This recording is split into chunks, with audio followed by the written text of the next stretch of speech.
The Alternative Dig Talk. Real issues, real talk.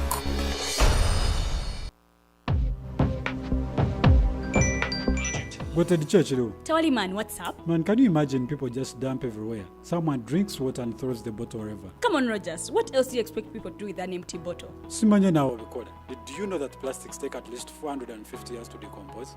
What? That's a long time. Exactly. Because plastics are made out of a lightweight and flexible material that doesn't decompose easily.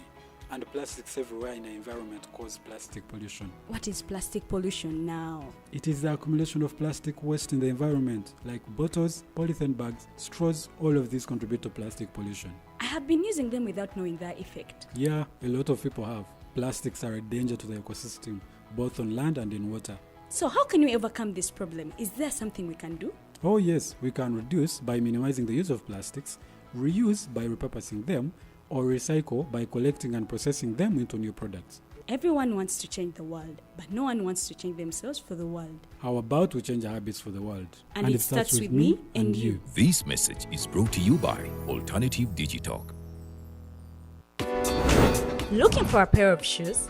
Les Hub Stores has a wide range of selection for unisex footwear. We have the best quality of all brands at pocket-friendly prices, and we make deliveries countrywide. Just place your order or reach us on 0772 08 0090. You can also check up at Les Hub Stores on all our social media platforms. Les Hub, craft your own footprints. Hi, Rogers. Can I ask you something? Shoot. What does corruption mean? Well, summarily, corruption is abuse of public power for personal gain or for the benefit of a group to which one owes allegiance. For example, when a public office is abused by an official accepting or soliciting a bribe. By the way, private people can be corrupt too, like bribing police officers to escape fines. Okay. So exactly how does that concern me? Well, do you pay taxes? I guess, yeah. What does that have to do with this? Everything. Because those taxes you pay are supposed to facilitate services you use, like water, electricity, roads construction, medicines in hospitals, name it. Okay, that is much bigger than I thought. But it can be stopped, right? Well, yes it can, although it may not be as easy as it sounds. And here is the reason why.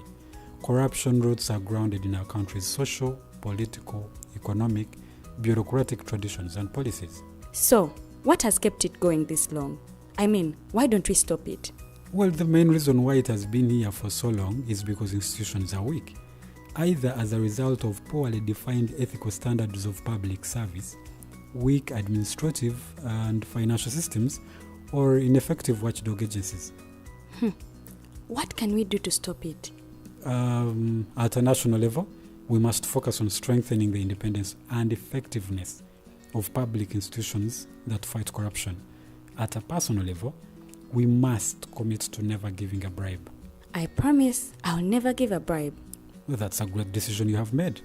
Me and you now have to spread this message to all our friends. If we all do our part, corruption will be normal. This message is brought to you by Alternative Digitalk.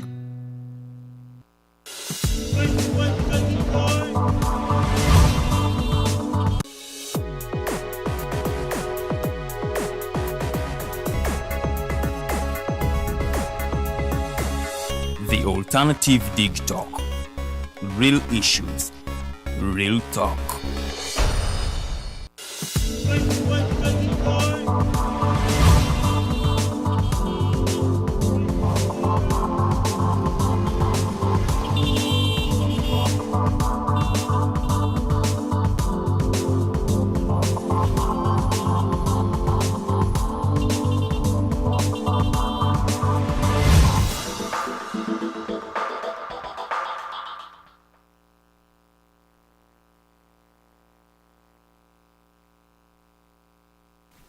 Okulikayo mu kuwumulamu okwo basebo ne bannyabo okyali ku Digitalk TV amanya nze Edgar Matthew Karohanga ziri sawa dakika 30 ezakayita ku sawa 2 ez'okumakya Jeno Bigirwa tannaba kubanga atwegattako kyali mu kkubo mpola mpola kireka ka traffic kacyamukutte naye of course We continue with the conversation ebigenda maaso mu ggwanga ne wabweru w'eggwanga mwebali eddala okubanga mutwekuumiddeko mu abanyumirwa by'emizannyo mbadde nkyabawa ku mawulire agagenda maaso naddala mu by'emizannyo ensangi zino tulina amawulire mangi mu abanyumirwa emizannyo olunaku lw'eggulo twabadde yadde match day 31 match day 31 ekitegeeza emipiira kati egibulayo giri emipiira kumpi 6 gyokka ku buli ttiimu ebulayo emipiira ndowooza nga 6 7 mu mbeera eyo so wetwogeranga byebyo olunaku lw'eggulo Manchester United yalwanye n'ag'omubulago gonna n'ag'omubuto okubanga ejjayo kyewaliise edraw ng'ezanya ne ttiimu eya Liverpool omupiira gwadde mulungi gwadde wali ku kisaawe kya Old Trafford ekisaawe kya Manchester United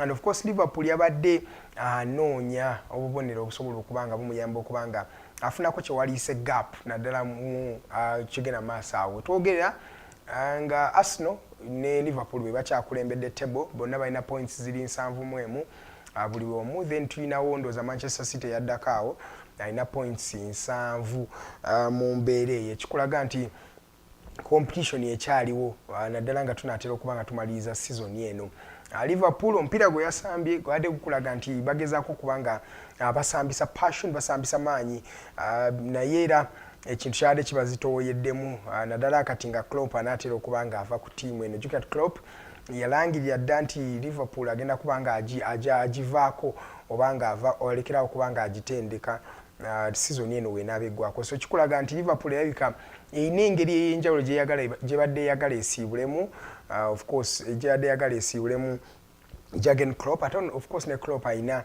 engeri gy'abadde ayagala ttiimu eno bakuba egoolo eyasoose mu second half twalaba ekisajja ki Bruno Fernandes ekya ttiimu eno eya Manchester United nga kivaayo nga kibagatta yabakuba strike yadde ennungi nga gikubira kumpi nga wakati mu center yakuba omupiira gwadde mulungi nnyo sajja ono nga bayita mu kivubuka myaka 18 gyokka kye bayita Kobe Mainu oyo omusajja akubye Manchester United goals ndooza 6 ku kisaawe ekyo ekya Old Trafford yakabakubirako goals 6 emirundi gyonna gy'abasinkanye ate nga otunulamu generally yakatukuba goal ndooza nga 11 aba Manchester United omusajja ono Mohamed Salah era teyasobodde kubanga tulekera yakubye goali eyadde okubiri omupiira guno ne gumaliriza nga guwedde goali zabadde 2-2 of course baali nnye mu plan ya ttiimu eno eya Liverpool kuba yadde ebaze nti singa esobola okubanga ewangula ttiimu eno eya Manchester United bajja kubeera nga balinako ku hours zino ttiimu zirina okubanga zeetegeka bulungi nga zeesetinga okubanga zigenda mu Champions League okubanga ziwangula ebikopo zino zeetaaga okubanga ziri relegated zonna zirina okubanga zeetegeka mu mbeera eyo so Liverpool ekyali ku kasozi kwakayita bambalagala okubanga ewangula ekikopo kino kigenda kubeera kizibu nnyo ate olaba ne Arsenal yeetegese Arsenal omupiira gwasamba mulungi nnyo omupiira ogwasembeyo bakuba ettiimu ya Brighton zabadde goals 3 ku bwereere ekikulaga nti Arsenal ebadde intentional nnyo okubanga esamba omupiira omulungi naddala guli ogwasembayo ng'ovudde kuno ogwa Brighton bazanya ttiimu ya Manchester City walaba amaliri ge bakola ate nga baali basamba omupiira gwali mulungi nnyo ddala ekikulaga nti kati Arsenal weebanga eri mu konkona ku kikopo erabika ekituuseeko ddala because babaddewoko we baliwo season ewedde era ne basuula emipiira ne kibaluma of course kuba baali beetegekedde ekikopo ekyo naye kati balina okuba nga beetegeka mu ngeri ey'enjawulo bakomewo babouncing back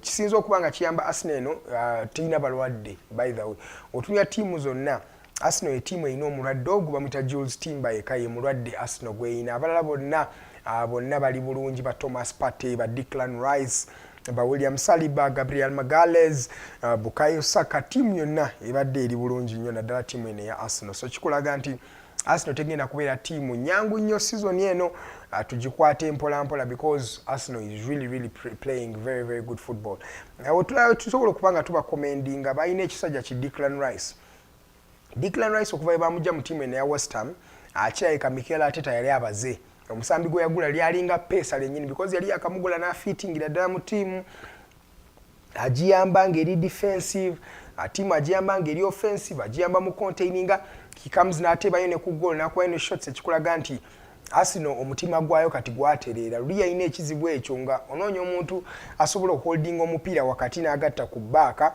oba n'atandika ne transitions ezigenda mu maaso nga tomulaba Thomas Partey yali akigezaako naye nga Thomas Partey mulwadde nga bagezaako okubanga bakikiitanyawo abo abasajja bateekawo ndooza abasajja ab'enjawulo okubanga bazannyawo awo naye byonna ne bigaana ekikulaga nti ttiimu eno eya Arsenal balina okuba nga batereeza ekintu ekyo ne bakitereereza ddala jjukira olwedde baali batereeza striking nga balese ki Gabriel Jesus wano waliyo Gabriel Martinelli waliwo ne Bukayo Saka and of course wano Martin Odegaard nga abagoberera bulungi nga bafeedinga bulungi kati kikulagira ddala nti ttiimu eno eya Arsenal tugenda kubanga tugiwuliramu gino emipiira omusanvu egibulayo Arsenal tegenda kubeera ttiimu nyangu nnyo okubanga ekubera ku kikopo abadde amuzala wa Arsenal muteekeko wetwogera ng'ekikopo kyaleka kiriko leeta A yokka naye of course tekigenda kubeera kyangu nze omu ku bantu abatakkiriza nti Man City ejja kusobola okubouncing back ewangula ekikopo kino because Man City ekkuse nnyo mu ndaba eyange okuwangula treble tekibeera kyangu in fact terina treble yali quadruple because baagattako ne FIFA World Cup so kikulaga nti omukuto gwe baliko sigwe gugwo oba sigwe gwa Arsenal sigwe gwa Liverpool nedda Man City yo ekyekoze ekikoze olabya ddala mutekyalina kyamaanyi kye achieving so ekikulaga nti nze season eno I'm really tipping Arsenal okubanga ekikopo kino akikima naye of course wakyaliyo emipiira mingi emipiira 7 emipiira 8 gibeera emipiira mingi nnyo naddala ffe abanyumirwa omupiira so katweyongereyo okubanga tunyumirwa liigi engeri gyetambulamu tulabe engeri gye binaaba bikomekkerezaamu tulinawo ne ttiimu eno ya Chelsea yakuye Manchester United mu midweek zawadde goolo 3 ng'ebava amabega in fact yasoose ne bakulembera goolo zawadde 2 Manchester United nezigatta ate netegula negubeera 3-2 mu dakika y'ensanvu naye nga Manchester United omumanyi tatera nnyo okubanga keepinga lead ye era bamugasse akasajja ka Cole Palmer ne kamutegula mu ddakiika y'ekyenda ebintu bye bakoze Manchester United season eno kumpi yonna bakulemberako games wamala okulembera games abasajja ne bajja ne babalyawo mu mbeera eyo gye wali gambye etaali badde ennungi nnyo so Manchester United ng'eddayo okukola revision ng'eddayo okukola homework ekyo kye bagenda okubanga basimbako nnyo amakanda kigenda kubeera kyakufuna basambi abasobola okubeera concentrated enough paka mu ddakiika esembayo because okugenda okukuba mu ddakiika y'ekyenda-mu-8 oba mu y'ekyenda-mu-9 that means obeera olina kye bayita lapse in concentration because kati awo teams ezitegeera omupiira awo mulina okubeera active because you know at any moment in lapse of weakness yonna gy'ojja lapse yonna gy'onaakola oba kintu kyonna ky'onaakola kijja kukostinga goal era tiimu ezibeera nnyo nga ziri very concentrated oziraba nti mu ddakiika esembayo zitera nnyo okukola zi remarkable comebacks tiimu nga Real Madrid ezo tiimu zibadde tiimu nnungi nnyo ate ne tuba tukyayogera ku nsonga ya Chelsea neina ebaddemu n'omusambi abadde asinzeeko ku banne omwami Cole Palmer omuvubuka ono bamugya Manchester City nga season eno etandika naye abadde tremendous nnyo mu mujozi gwa Chelsea abakoledde ndoza goals alina 16 assists alinanga 8 mu mipiira ndoza giringa 13 I am not sure naye ng'olaba mbuno omwami ono Cole Palmer omupiira gwasamba mulungi nnyo alina that soft power si wamaanyi nnyo nti alwanyisa kibuli oba asambisa kibuli no asamba omupiira it's more of a psychological game rather than physical mwami obwongo olaba nti nalina bungi nnyo ku mupiira okusinga amaanyi g'alina naye nga mu bugonvu bwe omwo mwe muli amaanyi g'omwami ono Nicole Palmer oba Cole Palmer so nze njagala okuba nga nkomendinga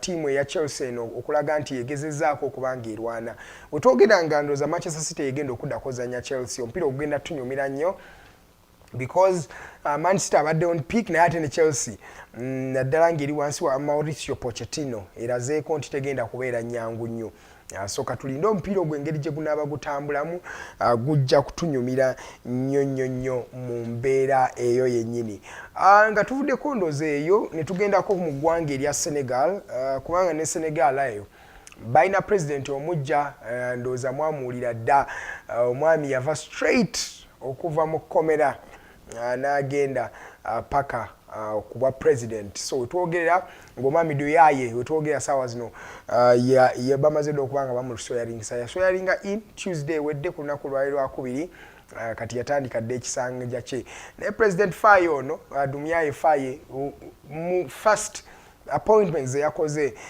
yeya gwalise kingmaker yamukola omwami Sonko Usman Sonko omwami ono yasobodde okubanga amuwa obanga ng'amugongomolako ekifo ekyokubeera prime minister w'eggwanga lino erya Senegal. Sonko ono yalina okubeera nno president naye Sonko teyasobola because yali mukomera yalina emisango gye baali bamujweteseeko ba gye baali bamutaddeko nga ssemateeka tajja mukkiriza kuyimirira oba kwesimba okuba president w'eggwanga lino ya Senegal. Naye of course ya blessinga oba mu lulimi Oluganda kitera okugamba mu njogera yaffe nti yawandako faye eddusu okubanga afuuka president era ensi yonna eya Senegal yagenda neronda omwami Faye lwa Sonko.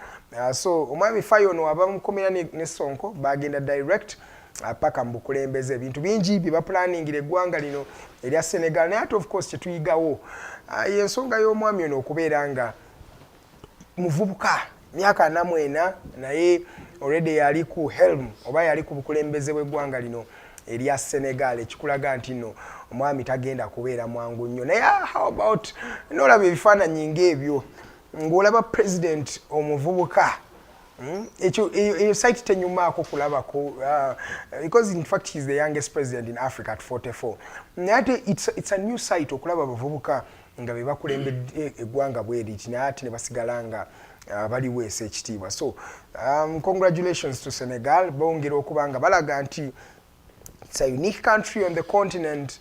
Bino ebintu bye twagala okuba nga tulaba maybe okiraba Senegal onasobola okuba nga okiraba mu Kampala oba Uganda oba mu East Africa or anywhere because at the end of the day it takes one thing. Yatandika ndowooza independence yali Ghana 1957.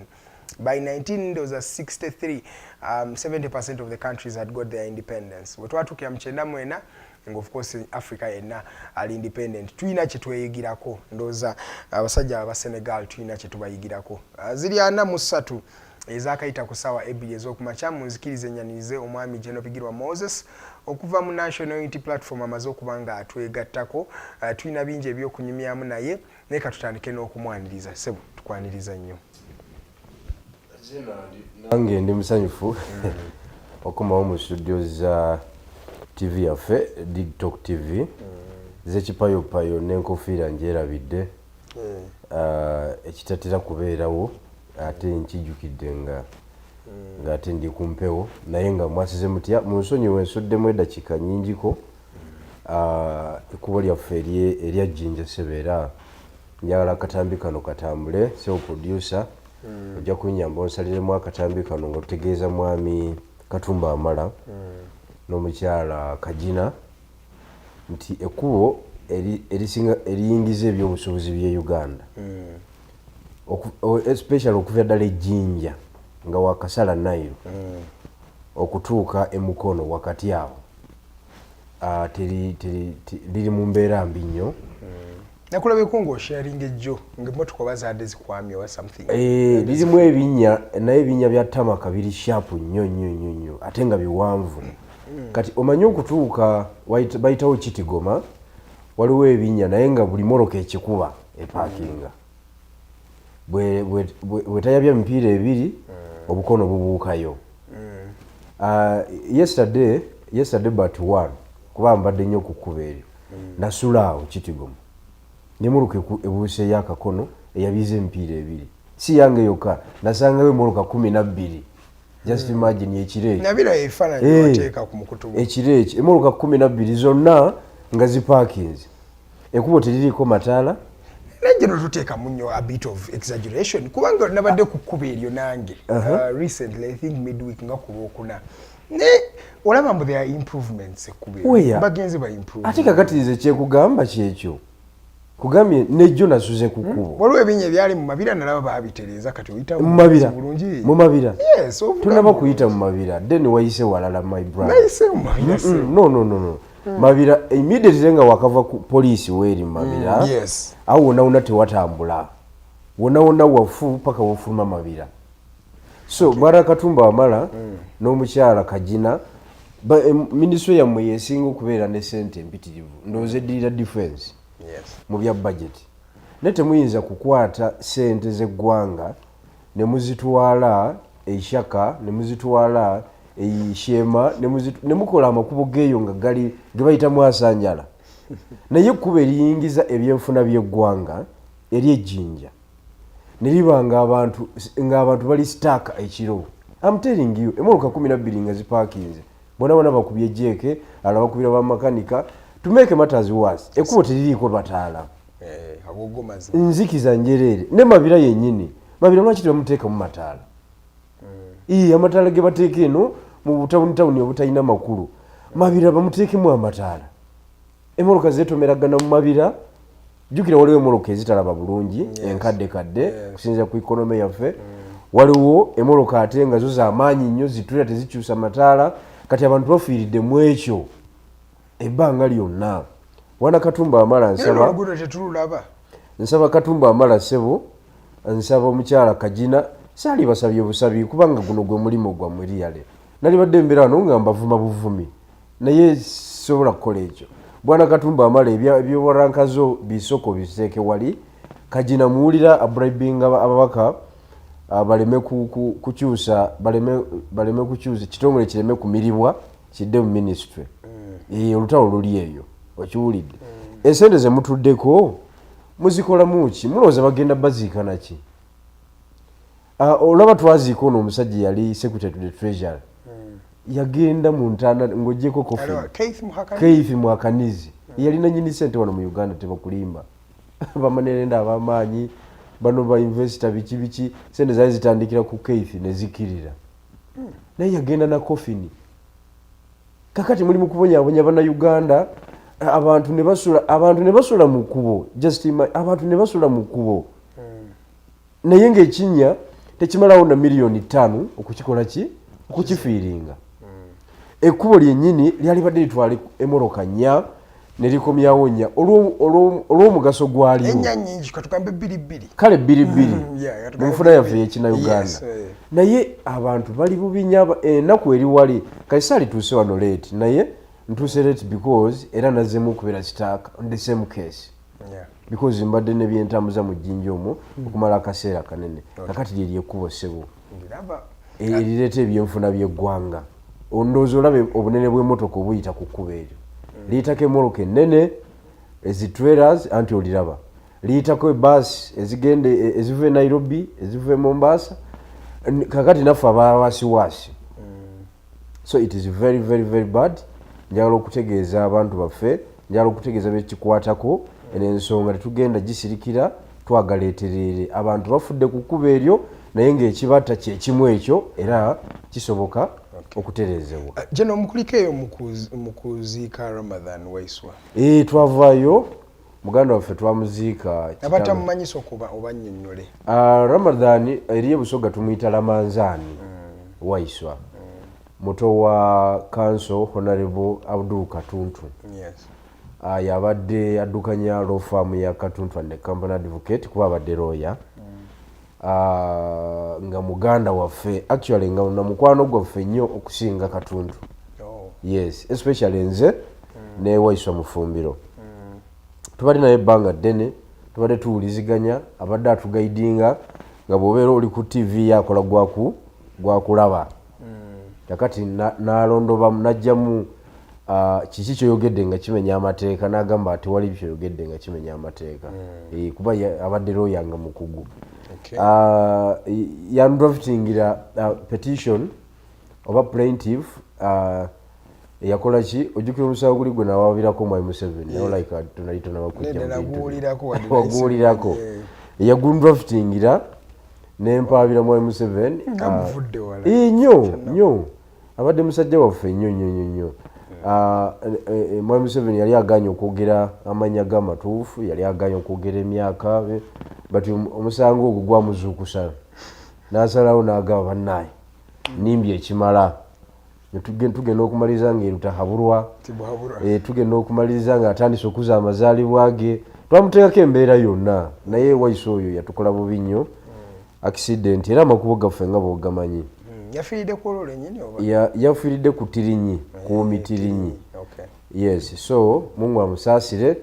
Twaliyo ne tumuwerekera bigambo bingi ebyayogerwa era ku muntu ow'amaanyi. Aya katandikire ku bigambo ebyenyini nsaba producer Arnold Mukosi oba osobola okuntirayo ebigambo naddala ebyayogerwa omwami deputy spokesperson wa NUP Waiswa Mufumbiro. Tutandikire awo kuba nalaba ne General Bigirwa ayimiridde awo wennyini ng'ebigambo bino ebyogerwa.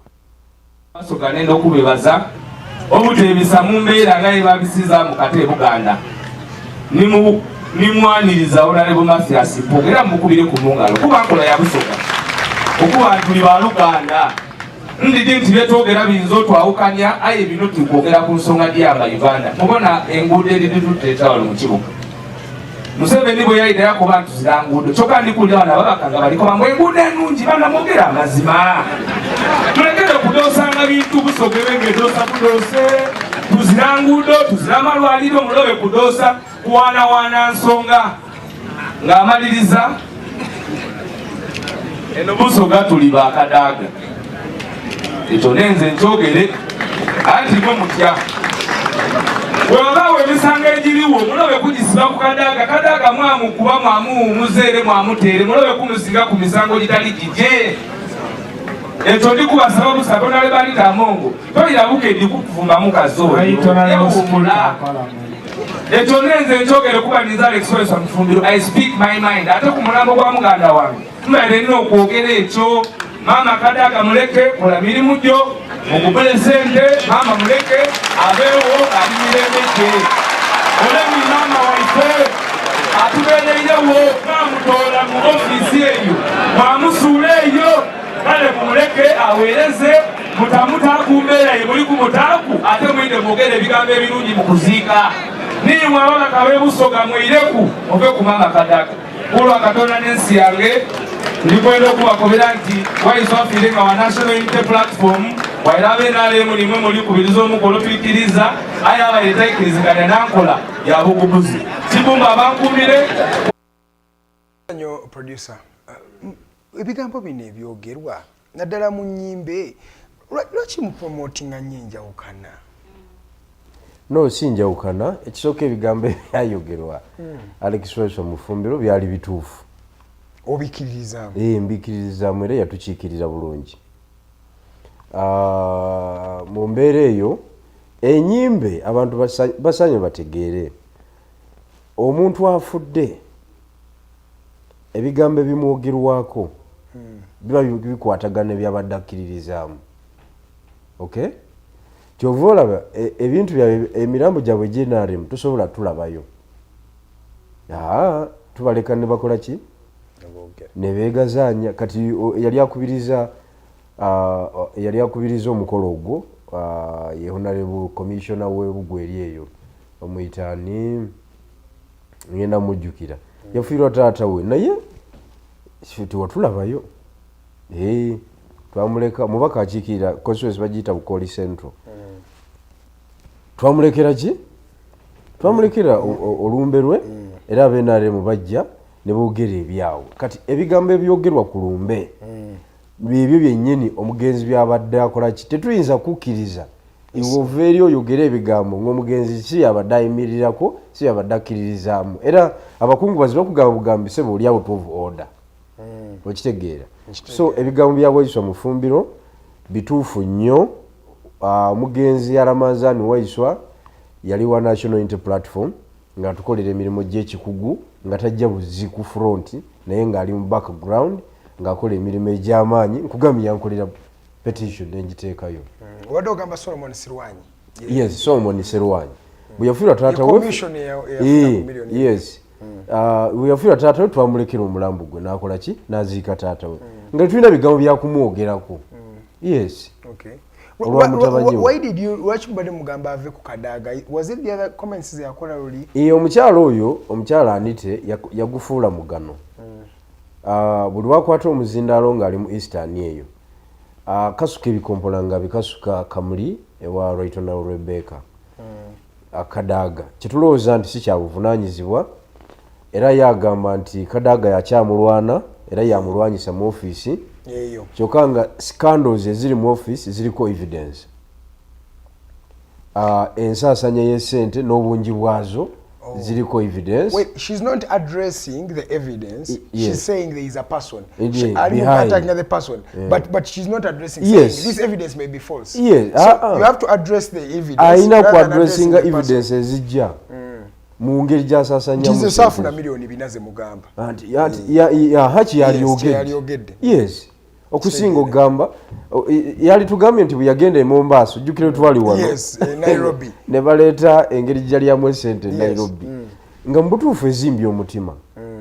Omuntu wa wansi fe abayiba omusolo ababonaabona n'amakubo amabi ge mbadde njogerako wano. Toyinza kulaba nga just one person speaker ng'asaasaanya bw'atyo. Olunaku afuna 15,000 eza dola. Okitegeera. And that is 18 million. Yes. Okay? Actually 19. So ebyo byalina okwogera kubanga ne Rebecca alitwala Kadaga yabeerera mu office naye yalina challenges ze era naye yabeeranga criticized. Yes. So aleme ku forwardinga blame ku muntu omulala. Kadaga bw'oba omwogerako mu Busoga osooka kumagamaga bani abaliwo awo nga tonafulumya kigambo. Lwaki? Alina engeri gy'akwata abantu bamulimu. Ali considered as the most senior government official aliwo. Alina capacity ejje Kampala n'anyeenya Mwai Museveni n'abako byamusuuza. Yes. Alobingidde abantu. Yes. Ekyokubiri y'omu ku ba elders abatono abakyali. Kuba kati ali mu myaka gy'aba elders. Ayogera bintu by'amagezi. Wabula takyalina kyanoonya kiri awo. Katagambibweko. Ate nga akoze ekya nti gwanita mwongereta evidence eraga nti Kadaga yakulwana. Office yagivaamu. Okiwulidde. Ye yakugamba okole ebyo ebintu byo. Ye yakugamba ogule moroka ez'okwejjalabye. Yabadde mu lumbo olwo naye ng'emoroka eziri wali ozimanyi. Ziri 3 zitokota zirandi cruiser. Range Rover zitokota tezizikira. Nzimanyi zive tezizikira. Ebeerawo nga just tezizikira ne convoy zonna tezizikira. Naye okumanya kyenjogeddeko ekyamakubo kituufu. Akamoroka ke akagule kubo kakuba ekinya ne kaabika omupiira. Ako kasubamu. Era eri ku lumbe katuukayo nga bataddeko spare tire. Okitegedde. Omanyi ekitegeeza speaker okuyimirira bakyusa omupiira. Ebyo likyali ggwanga bakyusa omupiira. Ati nkugambye ebyo tebibeerawo ku high level. Ku high level omukulu aba asimbudde. Unless otherwise naye aba akoze ki? Temulowooza mukozeewo rift wakati we Bukedde ne Busoga because of these things bye nite tetumwetaaga. Ffe tulina ebizibu byaffe Busoga tubimanyi naye tayinza kubeera solution ku bizibu byaffe tekisoboka. Yes, twamuwasa mukyala waffe tukkiriza nti muganda waffe Magogo yafuna omukyala wadde yamufuna ku myaka nga gikuliridde ne basala amagezi ne bazaala abaana 2 era yali akiraiminga awo nejjukira twamulabako na lubuto kubanga yo nayo nsonga nkulu Busoga. Busoga tetuzaala bwe tutyo. Abaana tebaliyo. Omukyala Busoga asitula olubuto ne lumuleega emyezi 9 era ne mululaba nti akakasajja kaali kakambwa kalumuwa nga lumuleezi aweddeyo bw'ati emyezi 9 naye twawulira buwulizi nti ani tansuddewo abalongo. Enzaala sebo tugicriticizinga ewaffe Busoga ekontana ne culture yaffe. Nzaala kikaki? Enzaala ya kitekinologi. Okiwulidde? Enzaala ya kitekinologi. So njagala okutegeeza nti Anita ne bw'anaakola atya tajja kapucaringa Busoga kubanga sente zokka tezimala. Kuba ye empiki yesinga amaanyi ya sente. Abantu nga baagala Anita. Ate Waiswa yamuyisaamu eggaali tewawulire enduulu nga zivuga. Ate yawona Waiswa yekka naye mbagukwata ate nali muyisa bubi nnyo. Katusooke tudde ne ku Waiswa ono. Waliwo n'akavidiyo akala Waiswa ono nga waliwo abantu abamulumba. Walayi politics watandise kati ate okukyukamu. That they were attacking him balinga abagala n'okumukuba if it weren't for one of the members okugezaako okumutaasa. Naye nga bonna bamulanga lwaki tova ku mpuuga va ku mpuuga. Politics olaba watuuse. No, politics wa wano mu Uganda. Actually politics politics omutuufu ali tribal owekifirika mufudde si kumufuula the real politics yakwata power kyebayita power game. Power dynamic. Yes, power game. Obozanya power game ayina kubeera tribal. Kakati Abaganda balabanga Waiswa yali ku forefront y'okubalinyira Mpuuga. Omusango gumuvunanyizibwa bo tebagulabawo tegulina makulu. So ne bagwa omayi Waiswa ne Kato bafaanagana nnyo. Kati ne bagwa ku Kato nga balowooza ye Waiswa. So ne bamusindikira obubaka obugamba nti sebo okoze ekimala komaawo. Of course ekikolwa nange nali sikikkiririzaamu but kyakolebwa. Wekiba kyakolebwa then tulina kukola analysis kati tutereezezza tutya. Mwagala okutereeza mwabali mu kufuelinga these things buli sawa. Actually njagala okutegeeza right from 1962 because ososo wazannyo obusoga ne wobeera wano. Nze nkubuulira politics we Uganda ali tribalistic. Ekyo tekiriimu wadde okubuuza era nja kunyimenyera scenario ez'enjawulo nti okuva Obote we yawamba mu 1966 byafuuka by'amawanga wano kubanga tugenda okutuuka 71 nga everything is akokolo. Yes. Ezimu ku nsonga Amini ze yawa nti everything was akokolo mu lukubo lwa State House owulira Lulango. Okitegeera ebifo by'obuvunaanyizibwa byonna Lulango. Kakati naye bwakwata jjukira yali mu Sudan mu West Nile bamaliya Mungu ne batumbula. Baliwo. Ebinga bebasalawo abakakwa bebali Sulambaya amanya sigawo wano naye musajja wa bwakutte ekintu bebaliwo. Okitegeera Maria Mungu kakati omusajja wabanga ye Maria Mungu ne mu kinana ne wajja ya okiwulidde kakati awo ne bagenda ne bamukuba. Actually ebyobufuzi byali biteredde after the fall of Idi Amin. Awo twali tulina okutereereza tribal card nezikola ki nezigwawo because twali tufunye another player tuyamba okudefeatinga Idi Amin. That is Julius Nyerere. Gwaligambye nti yali ku nsonga za national ne pan African. Okay? Kakati naye era twadda mu birala ebyo mu 1980 Mwai Museveni okupanga okugenda e Luweero era yali ku tribal basis bw'otunuulira inner circle. The nucleus. Yali planning olutalo yali tribalistic yali nga toyingira kubetukwate ekintu nga toyingira mu saako yaabwe barwejema nga togiyingiramu. Okiwulidde bakagamme baani tunyefunza nga togiyingiramu beba planning olutalo era bali abasajja abaali e Luweero abo bano Nadduli nga bakugamba nti Abanyankole n'Abanyarwanda nga badda wali ne bateesa ebyabwe bye bamaze okuteesa bye bijje ne mubiteeka mu nkola ne bigenda kuleeya endala. Okitegeera so politics na going to tribal politics yohana ali tribalistic tekiri kwadde okubuuza era nze Kyagulanyi nze bulijjo nze sikkiriziganya naye mweyo ensonga. That means Kyagulanyi can never take power. Nze era sikkiriziganya naye mweyo ensonga kuba yavuga kya nationalism pan-Africanism namugamba ebyo tujja bikola nga tukutte power. But isn't that in fact tulina mu celebrating watu limu kujjukira emyaka 30 buchanga genocide ebirawo mu Rwanda. Temulaba nti wetugenda bwetu tuyinza okumaliza nga tugenze ekyali e Rwanda. Because it was also the same card. Kati kankubulire oyina identity. Ojja kunoonya article ya Charles Onyango Bo. Ayina gye yawandiika ku African politics. N'agamba nti African politics ali characterized by ethnic sentiment. Nti an ethnic group bwe mobilizing etwalaganya eri mu power emisinde. Eno nayo bwekwata efiringa 100% ownership of the what? Of the state.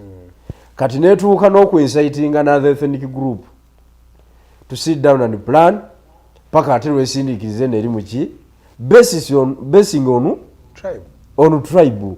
Because bino ebintu byokwata power tomala gateesa na buli muntu. But in Onyanko's view he was writing it from a perspective of Kenya because Kenya wogitunuulira for them they have the decency of saying kati abakikuyu musoke mukite abajaluo bakoleki bakwatemu abakalenjini bakwatemu bone bakitamu mu bulungi naye wano ani yali akitadde mu bulungi wano buli omu Kenya asinga okusetinga okuteekawo negotiations zitegerekeka yatwala omuzanyo anti ekitali wano naye nabo bakozesa tribe to negotiate. Yes, that is true. That's very true. And I believe in that. Because tugenda wano mu Uganda tubadde batumbaavu twefuula mbu we have a government of national unity. Where?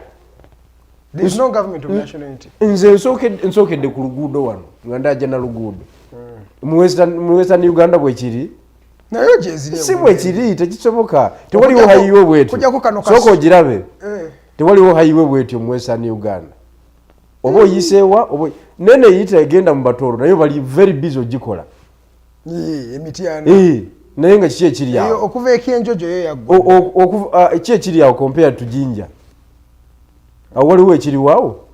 In fact, Jinja is the most valued road. It is the most valued road mu East Africa kubanga econnectinga abo bonna ye basupplying waliwo ne stretch eno ng'ovudde Embarara nga wano odda Ibanda eno odda Kabaale Ntungamo wakalabye kaka stretch awo wonna kali very beautiful awo wonna bayiwawo esente nyingi.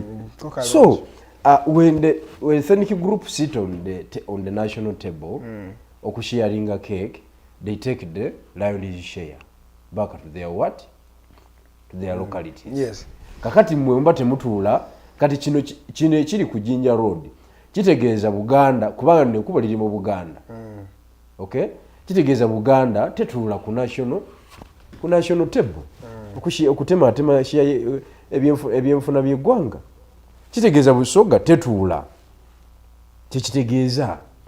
So kiba kitegeeza ki? Nti Buganda ndi Busoga, you join hands, namwe mukwate ekintu. Mutereze bye mutereza, namwe bibalema nga akagrupu akala kabatwala emisinde. As simple as that. Okay, so kati gwe ebigenda maaso byoyagala. Enjawukana zino zisigala. Kakati nze nyalo okutegeeza. Ezimu ku nsonga ezidelays change mu Uganda. Kwe kwagala okuzanya national politics. I don't need to go to West Nile. Nga njagala okujjako Mwai Museveni. Owa West Nile tebimukwatako. Okusinzira ku Uganda ni modo. Setaga kugenda Karamoja, setaga kugenda Lire oba Gulu. No way. So the people of Gulu are not... Baina kiwulira ku radio nti Museveni avuddeko Kyagulanyi yaliko. I don't know if just or just muntu ayogera bwogezi mazima kati oba just or selfish what all No, it is the reality. What you're trying to say is that the Banabedi North, they don't have anything to do with power. Era nawe balinga bakwata obuyinza bamalanga kutuuka Kampala nolyoka babukwata botunulira ku ya 85. Yes. Baji planningira kwa Choli in eggulu ne bavuga ne bajjawo naona tebanakwata power ne bayita mu Luwero triangle awali olutalo ne zivuga mu kaawo ne bapanua paka batuuka Kampala nolyoka bakwata ekintu kati abataka bebaleka eri where was their role? Abataka basigala eggulu yaliwo. And when you say it like that, it's actually... It is the truth. It's a reality. It is the truth. Because even when they are fighting, Museveni did not take power from Ankole. Abakugenda eyo. From Fort Portal. No. Abakugenda The eyo. power was here. Obuyinza buli wano. The power was here. Obuyinza buli wano. So, omuntu omugezi yenna, you have to radicalize your ethnic group against the other. That is the reality. But let me ask you this, can Bobi Wine take power now? According to what you've said, according to the dynamics that he is first Muganda. Yes. Atomanyi, which is the reality. Kubaka tuogira kati. Nti Omuganda baku rejectinze. North already rejectinze ne West ebe rejectinze. I think of course one wakaba kusosowaza. How can Bobi Wine take power with all these dynamics? His race, his tribe personally, then his age, Ngomuvubuka, then also the kind of politics he's playing that we've seen him playing over time. Ogamba mbuno choyogedeke echo. going over the country, seeking the whole country, trying to balance the plates. How can he go? Strategy eyo nze yampangula buwanguzi lwakuba ye mukulembeze wange naye nze sigikiririzaamu era namugamba n'okumugamba nti kkiriza bannaffe betuli nabo balubongoya bakatana baani bayinza okunyiigamu naye bamanye nti this is a strategy tetuli mu basosola naye this is a strategy egenda otuyamba okukwata ki power. You need Kampala, Wakiso, Mukono, probably Jinja. Okay? Mwe Museveni abalala balina kugoberera bugoberezi bwoba toradicalizinze ezo district esatu obuyinza babukyali wala kuba mwe Museveni amasteringa kadi ya tribe yagimasteringa n'agizanya ku government level ne ku levels zonna kati buli kifo ekimataringa akiina buli kifo ekimataringa akiina okuva mu security forces okutuuka mu bakozi b'emirimu aba bulijjo nga electoral commission biki bonna emala okupositioninga abantu era Mwai Museveni bw'afa kati ng'afudde kati ffene tutakyusa strategy bwe Museveni obuto ojja kujja butufuga emyaka aga asatu mu maaso nga Museveni yakyafuga ku kino kye yazimba kubanga asomeseza abazzukulu bonna basomye abatabanyi basomye bakulu banne kati bakera kwenywera akacyayi bamala bali mu kufumbiza baana gyemikolo gye babeerako okitegeera eyo statement ogimanyi agirirako sente paka lwafa kituufu nnyo kakati anti ye Museveni is a revolutionary leader ye tomuzzamu ebyo mbono ankozeeko enembeera mu kyayi yabadde n'embabazi naye ngoma gye baakoba n'embabazi batuuka n'okwesimbaganako nga bya serious mukyala Mbabazi yali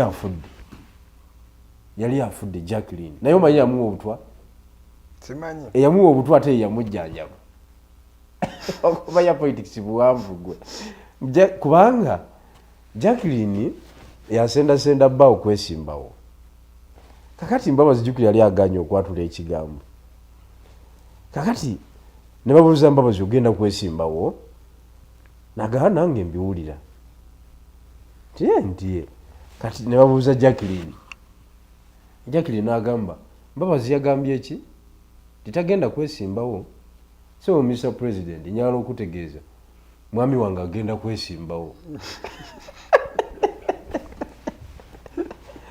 ndiye ate yali agenze yali awedde kati bw'ataafiirawo immediately omuzaabi ne guba nga guyiise kakati olutalo ne lufuuka lwakumujjanjaba kati eyagaba obutwa ate yeyajjanjaba era atayigira ku Mwai Museveni byabufuzi taliyega oba toliyega tebakulimba ndi weetaaga okusoma ekitabo kasi toba nga tofiiriddewo kati ate aba alina okuplayinga kadi endala ey'okutereeza so kyentegeeza mu ekyo nti abasajja bagusa ekintu kyabwe newankubadde nga bafuna obutakkaanya like any other group, any other institution, any other what niwe ba company nga mugitandise musobola okufuna obutakkaanya mu maaso eyo yes kubanga Mwai Museveni yeyenfuulira abanege mazima biboogerako byonna bituufu eby'okumuggyako kuba kye balwanira si kyekino ekiriwo so naye ekikulu kiddayo ku ethnic point gye tukoze eki gye tuleese nti bw'osanga omuvubuka mu kiseera kino nga Munyankole oba kale mu Kiga ne Mwai Museveni tamusinkanangako tamanyi n'okumanya nti gyali byonna mubyogera naye kya Museveni okuvaako takigendamu nagaichwa nenga tamu meeting nga tamumanyi by the way the identity identifies with him kintu kyaffe ne wabata chitaina kyakifuna by the because that's the thing not many are directly gaining from government but you will find ne waba mwavu ali atanga ali mu Sokolo mu West ajagamba Kasita president waffe kwali he feels they are part ali safe kwecho yeah that's very wadde yali yala agamba saa yonna naye Katonda ajja kukola ki ajja kunzijukira so kakati that is obuyinza bwa Uganda bwe butuyo buli kati otagenda mu analysis y'ebintu ebyo watu ajja kumalako okukwata obuyinza olugendo lwa lukyali luwanvu okay tugende ku lugendo lwo Kyagulanyi yageze ne NUP mwasazeewo muyite empuuga muteeseganye oba mugezeeko okufindinga way forward is this the way forward eno yembeera kitwalibadde twakola luli oba olowooza ono kibali mu kukola kyekyo kibalina okukola kisooka sikimanyiiko nti bamuyise era naffe tuwulira tewalina so siri sure ku ekyo eba bamuyise well and good naye ebigambo bya Ssenyonyi binalaba ebyasembayo ku nsonga eyo era byali bikyali bya fighting mood nga si bya reconciliation ebyali bikambwemu nga bakyali mu fighting mood the same applies to Waiswa kubanga be bali mu project eyo okitegeera so sina kyenjogerako kyamaanyi nze sakkiriziganya ne approach gye bakozesa olaba nga yatuleka wazibu ekibiina kyakubwamu ebituli tokkirizanga abantu okwanalizinga nti mukulu ono naye ali bw'ati abantu bawanga mukisa kufuna saidi ndala bino ebyobufuzi twaliwo nitulaba ka video ka Museveni ke bamukwatanga ina documents zasayininga nogamba tebalina kumulaga nga afaanana bw'ati era abo abafumya akakatambi bayinza okuba bafu ku Museveni gwemmanyi bayinza okuba bafu kuba tayagala kulaga saidi ye endala gwali okujjako nga amaze kwetegeka n'alyoka ajja andi abakulembeze be batu bebabeera okulembeze okwapiyaringa because buli kyokola kyonna kirina political implication abantu bakitaputa niyo kuba kulya mmere kati nze bwemba ndika muli buli kyenkola kyonna nsooka kutagetinga the political goal ni restaurant jengendo kulyamu emmere era njirya in the political way manya nti ngenze kulyawo naye sigenda kulya nzekka abaliwo bonna bagenda kujja olwokubanga onale bakoze eki so emba sinawo mitwalo 8 siyingirawo ojagenda wali waka mundo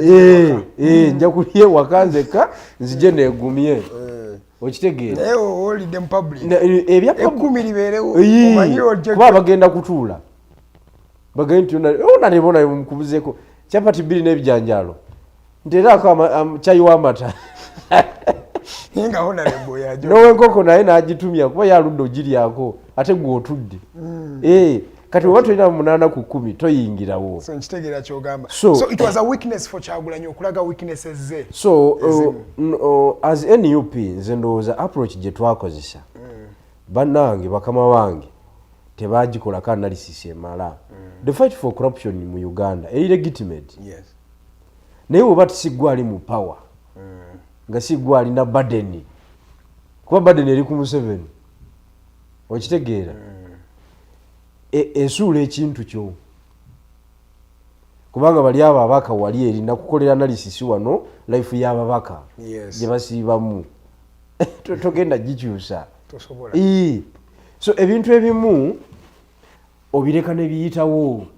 Naye kakati kino ekintu kigenda okuggwa ekisooka mpuuga nga bwe mulaba ajja kwerwanako morala adde engulu. Kuba naye alemedde mu bantu. Era jjuna mulabye ali mu kudduka. Niwankubadde era fight yagenze mu maaso ne mu kudduka nawulidde abadduka bayimba ye ani yalya obutambi butambula ku line okwo. Ani yalya mpuuga yalya ebitaano. Because the fact is Ugandans are not foolish. I think that's what mpuga what they yekaza kwanze kuita kwekaza because wafuna sente zino nokiza anti wazifuna then obera mu kwekaza wadde nga yeekaza the moral card Ugandans don't forget tibajja kyerabira era kyovulana ne mu Kabaka birthday run wawulidde ebintu webityo nti whereas avaayo okwedefendinga bwatyo the world really knows that you ate oba walya anti ekisooka olina okubala abannayuganda bategeera level yaabwe y'okutegeera eri ku level ki byobufuzi si basiru bannayuganda si be bategeera enyo naye si be basiru anti nkyekugamba nze kyemanyi ku bannayuganda tugikwatako kyemanyi ku bannayuganda si be bantu abafiirawo ku byobufuzi yes teri atwala bulamu bwe lwa byabufuzi that's true gwe liida gwolina okusala amagezi agabateekesaako embeera eyo okuba kufa ne bakola ki kivula Mwai Museveni yagamba nti sijja kudda mu bya popular vote nze kwata mundu kanfuna abali willing okufiira kino naawe ensonga n'aleeta abantu abali popular abasobola okusikiriza abalala emundu nevuga nga Saabataka mu kiseera ekyo emundu yali egaanye ng'egaanidde ddala paka yanyiga eppeesa lya Saabataka olutalo ne lulyoka lugguka kakati bannayuganda ba wano tebamanyi mugaso gwa bwa president singa bagumanyi singa kizibu nnyo president atali muganda okufuga wano bamanyi kiri era bakirabye ekyemmengo ekyo kyo bafiirawo bakuŋŋaana amakubo bagategeera kubanga wano Kabaka yali president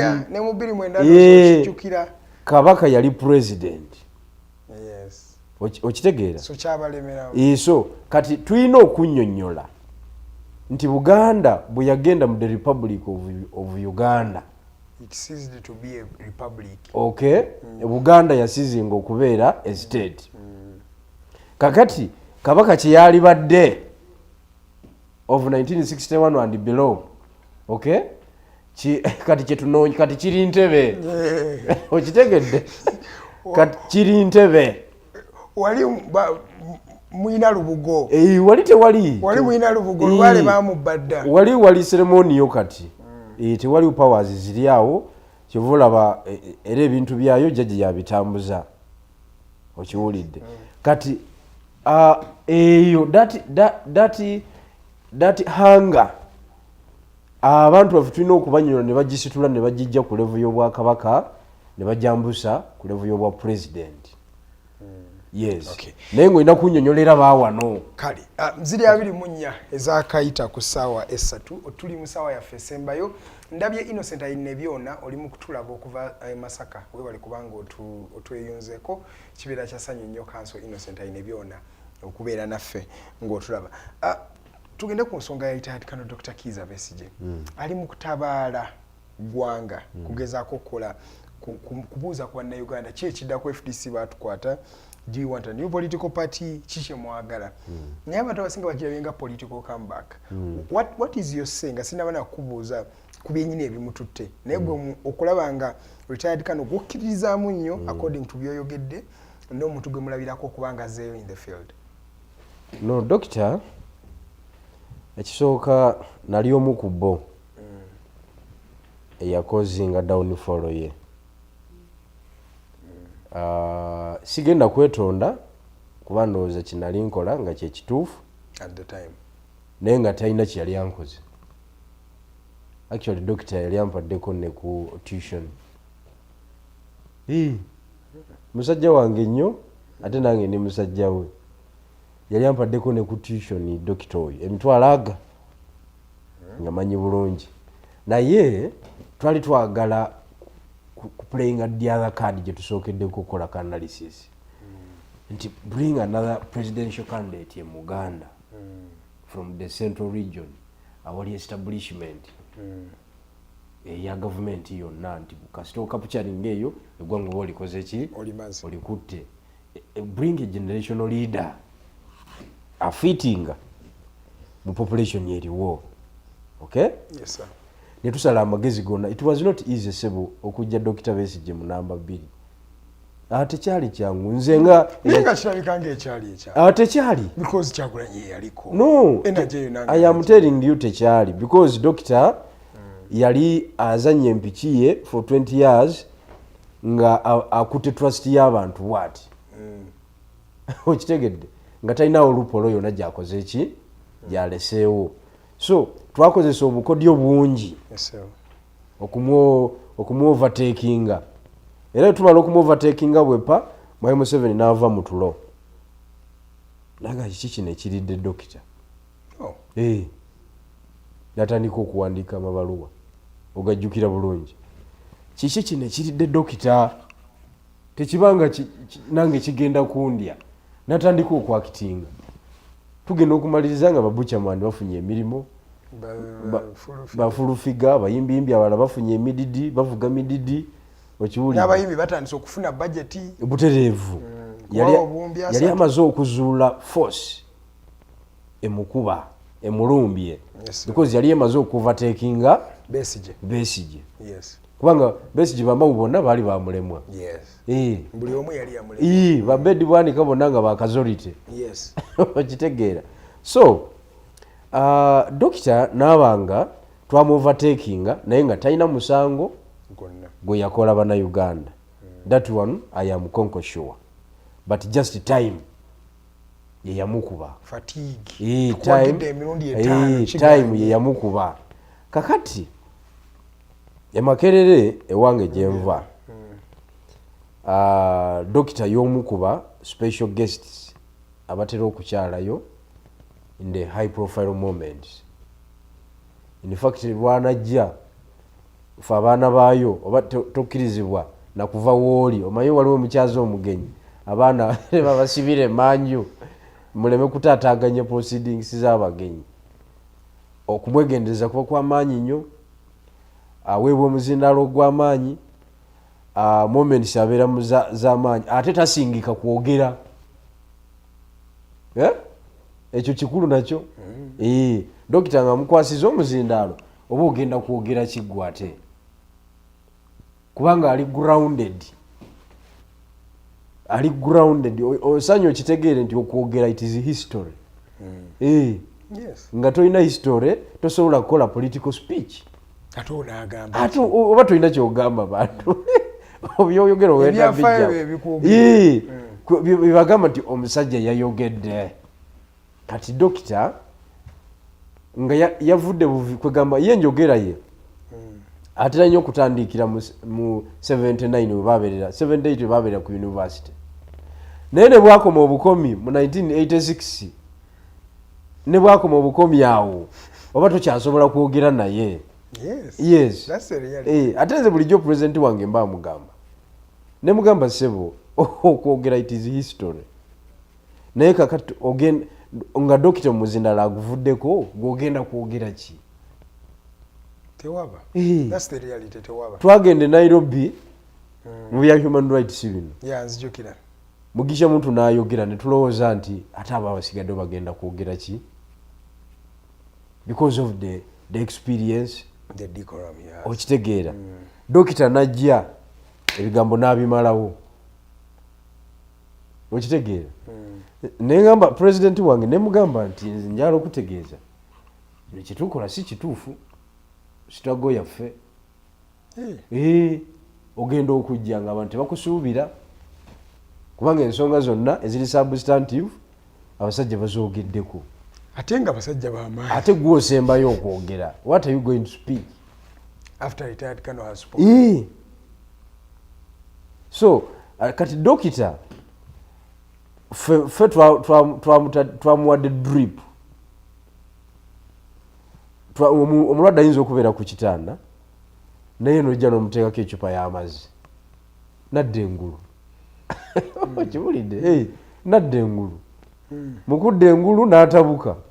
Wait, before nga tanadda engulu, do you ever regret having casted him down in front of Ugandans? Because it was members of like the likes of you, abali mu people power, abamukuba ne bamuzza wansi. Naye kenyini n'atuuka ne level na standing. Do you regret it? No, I don't regret because that is politics.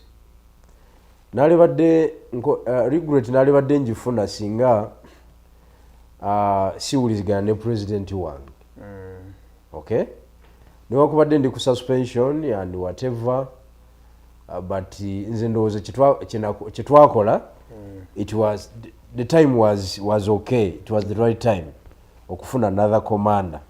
So commander gwe twaleeta kiri eri ye okuprovinga nti he can play that number, okay, to the maximum. Nze ogwange mba nagukola, sisobola kwenenyamu ekyo. Ogwange mba nagukola as a revolutionary leader. Kuba nze nabala time, nembala region, nembala ne generation nga abirina. Then kino ekyo star wa artist ekyo kyajja buzi just yes, but biri ebisatu byali bikulu nnyo, byali bikulu nnyo. So sina kyenejjusa ku ekyo era njala okutegeeza nti nze mba neyongera ku encouraginga my leader, that is owekitiibwa Kyagulanyi Ssentamu, playing his card well, because Dr. Lwaki obadde oyogera ku drip mumuteeka ku drip mumutadde muteeka ku drip kati twamuwa platform e Makerere because e Makerere politics yazanyibwayo nti tokwata muzindaalo gwe Makerere nga tebakukkiririzaamu, okay, bamala kukkiririzaamu nolyoka ogukola ki. Bantu bangi nnyo bootalaba ku muzindaalo gwe Makerere, gwe tobamanyi nti bangi nnyo. Tolina faces olabanga zeze zikukwata kyono bwamala okwogera ono yaddako gwe niwobera ne content yafaanana atya tebasobola kuwa platform. So dokita we baba bamuwa platform nawe at least bakkiriza yes bamuwa platform enene enzibu. For example nga tugulawo office okugironkinga, it was an international platform my dear, kubanga abantu bonna twabalina kamera zaaliwo nga 2 n'endala sizirabangako, okiwulidde. Doctor was the guest speaker, byayogera amawulire ge byakwotinga, okiwulidde.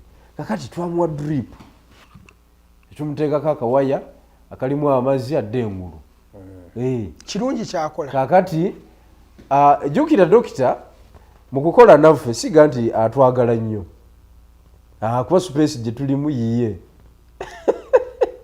okitegedde kati oteekwa okuba gwe ng'okimanyi. Jambiya ye eba wano, jambiya ye eba wano.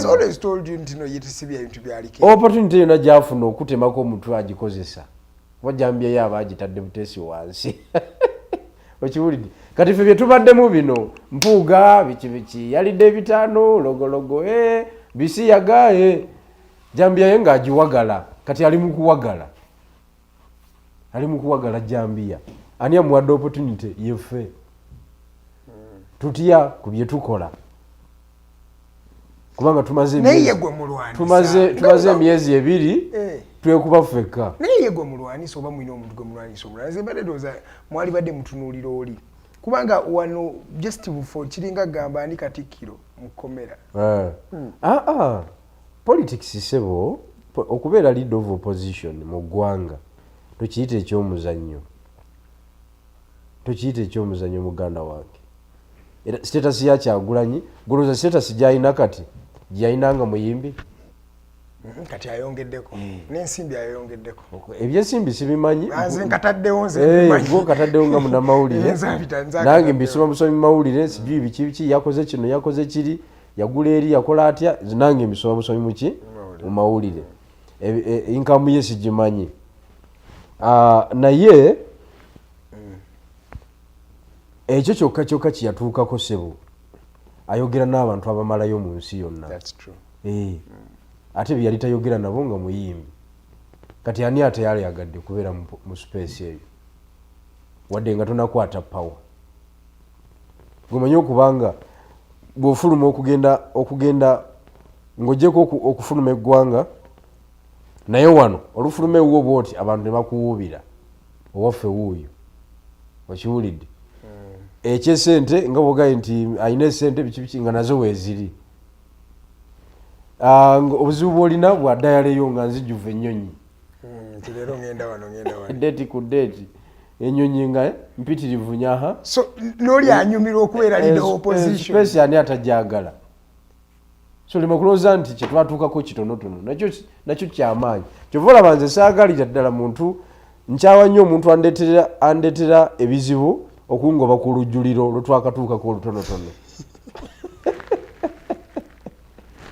kubanga mulukoleredde nze nateekamu agange amaanyi era nze ebyafaayo ne bwobiwandiika otya n'obikyusakyusa toyinza kubinzijjamu naye bigirwa kyetulabye ku Besigye nti regions zimu welcominga that means the charisma race gyachagire no in 2021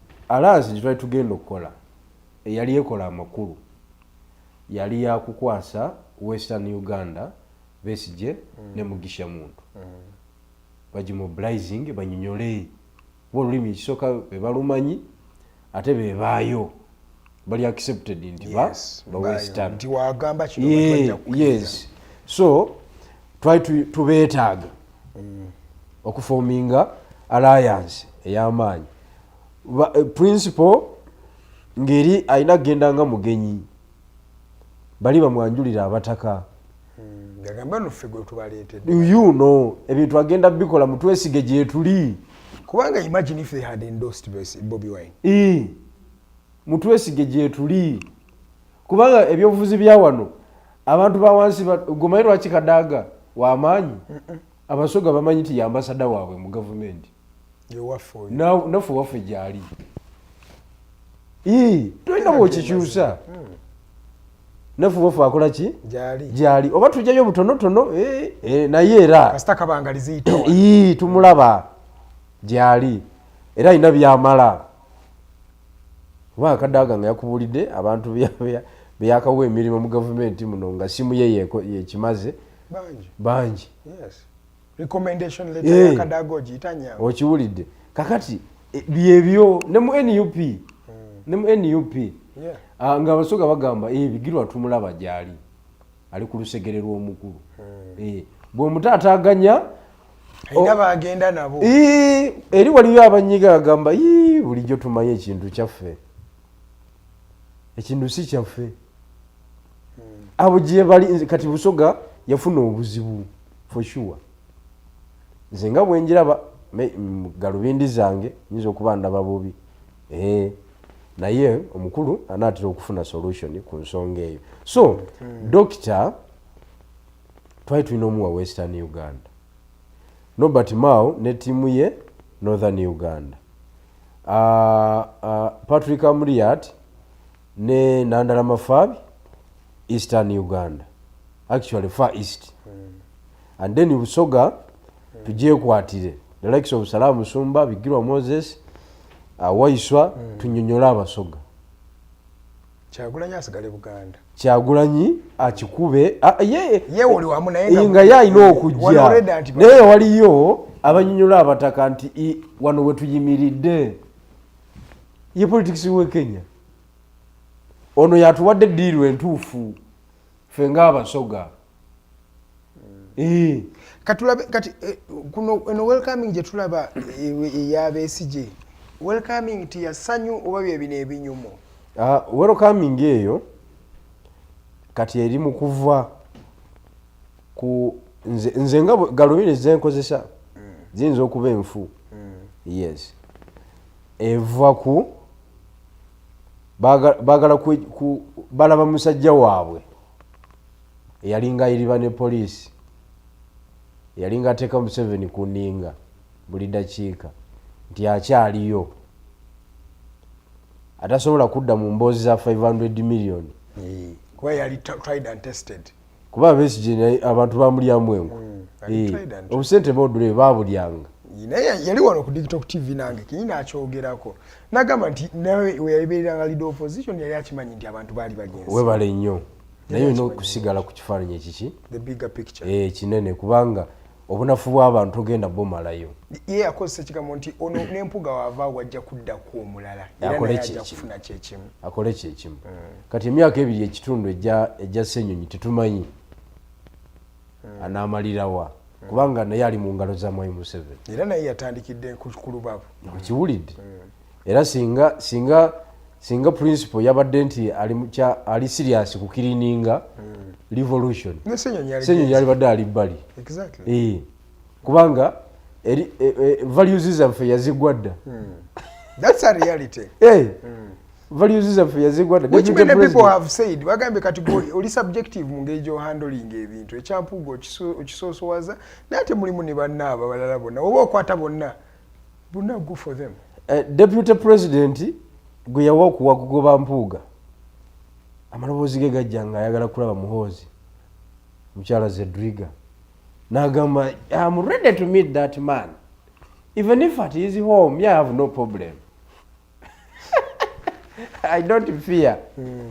Ye Deputy President wo golese ne mu office akukolera emirimu nga Bannayuganda babeesige kakati no nze mba nkulaga nti mulimu amapeesa g'otagenda mu. It is a losing battle. Kubanga emitima gy'abantu Dr. Besigye yatugamba ngedda nti tuli mu struggle eno naye okukkiriza kwaffe kwa njawulo tetufaanagana mu nzikiriza gye tukkiriza mu struggle eno kwa njawulo. N'olw'ensonga eyo woba okyampa ekigambo nti Museveni agende nze ngenda n'ekyo sikusaba birala. Mungu bwanyamba n'ekufunako intelligence nti okiike wa Mwai Museveni okola kino ne kiri. Yes, mu intelligence omulabe bw'ozuula mbega wa NMO omulekawo okiwulidde omulekawo kubanga bw'omutegeeza nti omutegedde bayinza okuweereza omulala oba bayinza okurekrutinga omulala mu ttiimu yo okiwulidde bw'otategedde ebintu byonna bikola ki ne bigwira ddala. Kakati oli bw'omuzuula nti alyayo omuleka mu position eyo n'oyambusa bwambusa level kwotambuliza gwe n'omanya nti ono nja mu feeding ebyo ono muwa kino naye ng'ekituufu kyekiri. Intelligence wetyo bwetambula naye okukirininga ebyobufuzi tejja kusobola. Allahu akbar. Kizibu nnyo kuba ebizibu bya njawulo. Ekiriwo ekirala nti baagala tandika new political party nga tekiringanga buli munnayuganda kyali mu kukkiriza mugolaba mbu kino kyekyalibadde kisinga abaakatonga batandike political party yaabwe. Actually kyenjagala okutegeeza ebintu byonna kati Makerere ye settinga pace. Ate ng'okivuga okiza Makerere. Anti nkubuulira nze nkuwa opinion yange. Bano ba Elias Lukwago baase mu June ne ttiimu yaabwe tebaaligenze ku level egamba nti tukole ki tukole ekibiina ky'ebyobufuzi ki ekibatwala ku ekyo engeri gye tukwatamu ebintu e Makerere ye batwala ku ekyo batamu ku bigere bali bazze speedi nga nnene kyeno guno omuliro oguli wano Allahu akbar batamu ku bigere. I am telling you. Kati eri ewaffe Busoga twalinayo abantu abagala otwegattako batwali mu NRM tubadde mu FDC bye tukoze mu bbanga lino bagamba edda tusooke twetegereze kati olaba political implication. So what you're trying to say is that the Lukwagos would have easily come and joined the NUP. Exactly. But it's like a political party. I think space yecho tingateriwo. Naye kati ebizibu mwina mu NUP bibatiisa okujjayo. Muterevu. Kati omuntu ku level ya Lukwago alaba nga we subjectinga mu process eyo. Kubanga oli mpuuga musajja we. Ye team actually. Baba balasuubi team biki ye team yaabwe. Ne Ssemujju n'abalala biki. Kati bagenda okulaba humiliation ebadde ku mpuuga, embarrassment, character assassination, bagamba otandikewo akayumba kaffe akatinitini tulirokera mu maaso eyo. So it works on the disadvantage of NUP. I get what you're saying. Nti NUP yefiirwa kubanga space twali tugimazeewo nga tewaliiwo bwogamba nti kakati ate naffe we information. Yeah, because there is no need for information. Yes, there is the same goal. Naye kakati ffe twagyekulyetingirawo kubanga politics it is personal feeling, my friend. Personal feeling. Kwegamba politics gwe muzannyo era oli bwagambanga nti ndi naawe omuwanga respect kubanga aba yerekereza bingi. Kati mu NUP nze asinza okuzoganyizibwa naye nga sacrifice zenkoze nga natandise ozimenya tewaliwo azikoze mu NUP. Okiwulidde okuva mu kukuba Dr. Besigye omujja mu Nankanyi mu layini okutuuka ku byonna nabikola. Actually mu politics oli aliriyo ow'abantu abagonyufu ekimala biki nze ku NUP ndi supposed kugendawo nga mpubira buwubizi ku bantu oba waliwo omuzindaalo kwogera nga neddirayo neekolera birala kubanga you've proven nze byange ndabikola ekintu weekiri kitambula. Okitegeera kakati abantu ng'otafiire abantu module eyo nibwata baminisita right size mu NRM ezenkanankana zambaddi ndakati mbadde olabanga ebintu abikoze abimazeeyo n'amagye agaduumidde akuumye omukulembeze biki right ze tekisoboka sebo kubanga emboozi y'amatayo Kyaligonza yanjawulo waba asinkanye jjajja ne boogera yanjawulo my dear kuba tewaliyo lemate kugamba nti ekintu kitandikidde wojidde kalatego waliyo mu kukitandika tewaliwo revolution etabaako bannannyini baayo tekiriyo era bw'osanga omukulembeze ng'alwanagana n'ekyo okukyusa ebyafaayo omanya bumanya nti agenda kufuna obuzibu kubanga aba agenda kwanugulwa. Kirigawo n'owandiika ekitabo kati ku NUP nga siriimu nga tujja nga tukikolako analysis kuba mwaliyo nga tugaa wano walimbi kino tekyali kituufu wano twazanya bwe tuti wandise ng'oli selfish. Kati political party empya wejja bya mukaaga omulaba otya? No, Museveni tagenda yisa mu jjenje kalo. Politics wawano era kyolina okumanya ekirala alinga referendum abaamu ensonga ezi bbiri either tugende mu kino oba tusigale wetuli full stop. Kakati ne presidential elections zawano zivaamu abantu ameka? Babiri.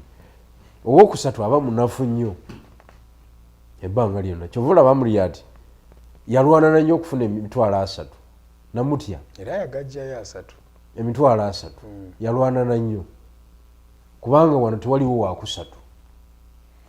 So their formation ya kufuna bargaining power politically naye okudda mu field ebyokusaba obululu biki public trust ekyali wa Kyagulanyi Center mu Robert. But achagirina? Agina. Can he raise 3 million that he raised last time? N'okusuukawo. Okay. But ofiridwa busoga tokyagirina practically? Tujja kutereeza. Okyalina Buganda yokka. North tewawangula, West tewa consolidating. Buganda yagirina naye ng'era erimu ensonga ezigitawaanya. Busoga erimu ensonga. And those are the strongholds. So Kyagulanyi, I don't think he can raise. Tujja kutereeza. Okay. Tujja kutereeza. So njagala okutegeeza abatuwuliriza nti formation ya doctor eva mu bye tubadde tukola weaknesses zaffe.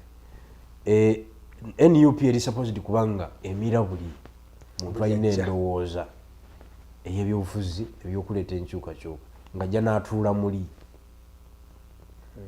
tetulina kuwaawo space yonna nti abantu ate nabo bali mu kwekolamu wali akabinja bakole ekibiina kyabwe kitegeeza waliwo weakness gye tulina because right now you need everybody buli ajja omwetaaga exactly kubanga naddala Dr. Besigye mukulu nnyo mu nsonga zino kubanga eggwanga alyetoolodde emyaka 2 mu egi alimanyi bulungi nnyo amanyi meseji y'etteeso amanyi meseji y'erukunjiri amanyi meseji y'embalala ate ffe gye tutalina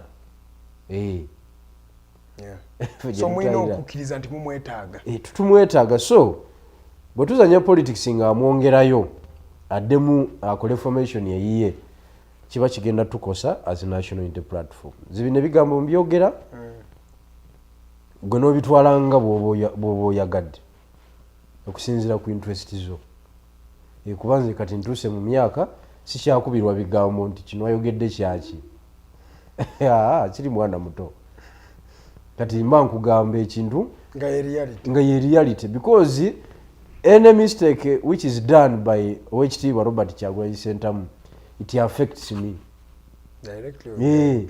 I am the loser kubanga nze ye mukulembeze wange ate obulamu bwalimu si bwendimu tuli mu bulamu bwa njawulo kitegeeza nti nze n'obwagazi bungi nnyo obw'okuleeta enkyukakyuka mu Uganda n'okusinga omukulembeze wange kubanga bannayuganda ng'obabuuziza singa ofuna Kyagulanyi byalina osigala okyali mu struggle bannya abagamba nti nze ne bwe nfuna miliyoni 2 nga bw'oyogedde nze mba nkoze mulimu aganzi kasita ngenda mu palamenti ekyovula palamenti eyo tuleetedde ebizibu bingi tusindiseewo abantu bangi nnyo abalina brain y'amaanyi nebamira kati bwe tekumire ate sobola nga bonna eboogera nze ate nina experience ku palamenti buno ngenda butemangu because ze jena amshua 2026 tugenda kuyingira I am telling you nja kutema buno buklipu ekitasobola kummira nze ye palamenti ya Uganda tesobola kuba ngimanyi ngikozeeko study eri practical study yenyini nga eva ku bantu bensindiseyoko paka olwaleero emizanyo gyamu ngimanyi so katusubire nti tetujja kukulya emigozo wano gya nsimbi ate kakati nze nsanga mu ebyo nga ndi mubaka nze mba ndi ku nsonga ate nnene nnyo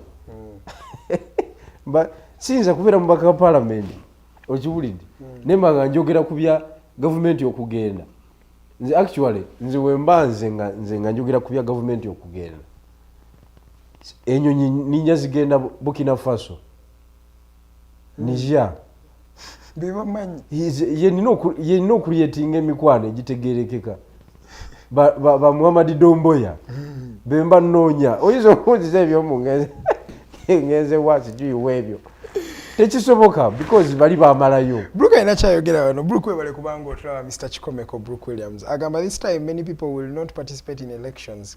KB is not mobilizing for election. We can have many political parties like Kenya and we form an alliance. Kubanga tuna political parties ezikyayamba nange wendowooza nzikiriziganya ne omanyi bw'ogamba nti mobilizing for elections ozimbye capacity eyimiriza elections ebyo byonna ffe twabirimu wano nze nali olina okuzimba capacity eremesi wakalulu ogenda maaso bw'oba tozimbye eyo capacity kati ate oyogera otya nti tetugenda mu election nze nali wano ne General Sejjusa mu 2013 2014 ng'alimu ekizaire ffe tuba tutambuza ebintu n'akomawo Dokita yali tagenda kwesimbawo 2016 yes yali tagenda kwesimbawo that's true General ye yamuzaamu amaanyi n'amugamba genda naga olimba bazigolekera ekintu mu binyono okusinga Museveni okitegeera Dokita naddamu ne yeeyoolayoola okitegeera nadda engulu kakati kyenyala okutegeeza waliwo emipango gye twali twagala okukola ebyo bipower 10 biwulira ng'ebyo idea zaali ndala nga ziva walala kuyimiriza kalulu capacity kasayalema ekigana ngoina genda mu kalulu jeno sibula abakulabira olunaku olwaleero so otwena obubaka bw'obusembe omuntu yenna alowooza kubya okugenda mu kalulu obutakagendamu olina okuba nga ozimbye capacity eyimiriza akalulu bw'oba togizimbye tomalira bantu biseera mweyo ensonga nga maliriza ndikwenda okwebaza Kyabazinga wa Busoga era ndikiriza communicating mu lulimi lwaffe baba ndikwenda okwebaza okusiibulula abasiraamu ku Lwokutaano mu Lubiri ne ku Lwomukaaga ku ddina gye twalimu wale ku Service College baba webale ino webalirira era ndikwenda okwebaza ni protocol team ekumanaginga buti eri mu position emana nti baba oyina abantu ab'endawulo abava mu nnumba eby'obufuzi ed'endawulo so kubanga inuma eyo twalinganawo obuzibu nga protocol yo erowooza nti abenaremu bonkana abalina okutuukaku abaki ayi buti twena tukoze eki twena tukweyagalira mu baba tambuliraawo ekindi ndikwenda okutegeeza NUP fraternity mwali mukozesa propaganda nti Bigirwa Moses yatyoboola obwa Kyabazinga kino nikire ndikwenda obategeeza nti ekyo ekiboozibozi kisigaire niimwe tikiri namwe NRM tikiri mu Busoga tikiri mu Kingdom ne ku desk ya Kyabazinga kiziraku ekyo ekiboozibozi kiri niimwe eyo niimwe omwidi baba ife tuna tuli baana be ndowooza olaba ekifaananyi ekyo ono deputy Katikkiro Mwami Osman ataddeko enkofiira y'olutalo meya Weiganga omukyala asembe eno Emmanjeri Kyebakutika mbaka w'Ejjinja wa NUP oyo omukyala Kasule Lumumba ali mu Black oyo ni mama ndowooza mama omubwoine baba omubwoine so lata buti alini ife twena aikiriza nti abantu bonabona baki bange so anasigala n'ekiboozibozi ekyeyo mu kyalo twidda kumwenganga twiddamu attackinga ng'obuyinza obutuwe wa revolution bwe bukoba so akonyagadde kayisaawo mu lulimi olwo kubanga mbadde communicating direct eri abantu baffe so mwebale nnyo mwebalire ddala naye nga Bwana Katumba Wamala ensonga y'oluguudo lw'Ejjinja va mu muzannyo abantu bafa bagwawo ate nga sente muzirina ekkubo lye lisinga okugasa Uganda muleke laba omusajja wa piki ne trailer tebina na direction okiwulidde olaba omusajja oyo liyale ye Uganda ya naye wa trailer anoonya wakuyita walungi jeno tweyanziza awe walungi awo olaba waayise naye nge etisse saa yonna n'ebikonteyina bivaako nebikola ki nebigwa kakati Bwana Katumba Wamala ey'ensonga gitereze ate tuleme kugyekalakasizaamu mwebale ino mwebale irala latula ife gabula nadyopo okunafunvuwe obufulu bufenga abaana bawona olunkusense tweyanziza nnyo nyina wano obunkenke bwendaba wali okwekalakasa okugenda maaso downtown oba mawulire gakagwawo saawa zino abatraders abamwe abasuubuzi bagezaako okugala amaduuka gaabwe balaga obutali bumativu story tujja kuba tugikuwa buli kimu ne details ku pages zaffe ez'enjawulo the Alternative Uganda Digital TV tujja kuba nga tukubuulira n'olunaku olw'enkya nja kubeera wano bawulire biki ebinaaba bivudde eyo neyanzanya amanyanza Edgar Matthew Karuhanga mbadde ne Jeno Bigirwa Moses Faida Bikobere taliiwo tali mu ggwanga okubanga atwegatta ku lunaku olwaleero. Good evening Uganda. Good morning Uganda.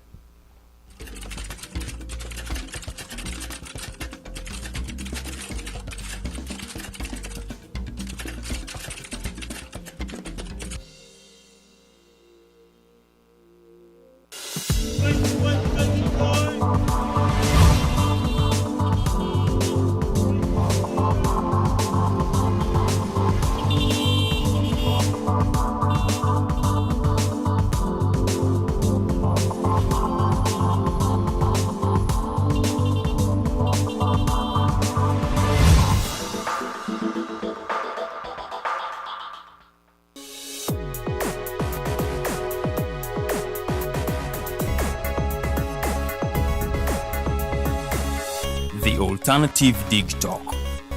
Real issues, real talk.